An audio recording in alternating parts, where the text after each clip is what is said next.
For at komme på rette kurs har vi her hos Klitmøller Tømrer valgt at gå med FN 17 verdensmål. Lige nu har vi fuld fokus på verdensmål nummer 12, som er ansvarlig forbrug og produktion.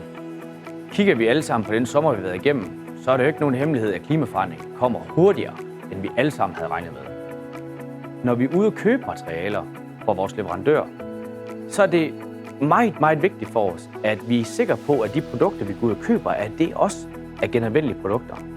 Det kan være vinusfirmaer, som har deres certificering. Så når vi går ud og vælger et vinusproducent, der er FSC-godkendt, så ved vi, at de er underlagt nogle ting, som gør, at deres produkter kommer bæredygtigt. Så vi ved, at når det er sådan, at de har fældet et træ, så planter de et nyt. Det er det, der gør, at vi får et rigtig godt bæredygtigt profil og et bæredygtigt byggeri.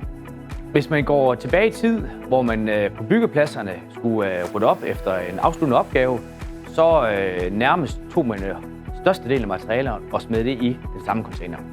I dag bruger vi enormt meget tid og ressourcer på at få det opdelt rigtigt.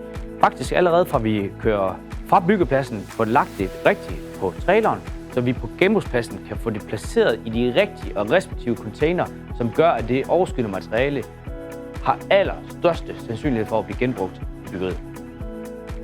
Verdensmål nummer 12, det vi har gjort hos Klitmøller Tømrer, det er, at vi har sat et stort solcelleanlæg op, som producerer størstedelen af al det strøm, vi bruger. Men det er også lidt meget på, at vi fremadrettet er klar til at eventuelt skifte alle vores biler ud til måske kommende elbiler. Så vi er med på den her grønne bølge, og vi er klar til det, og vi glæder os til det. Og alle vores ansatte er helt med, og de ser frem til det.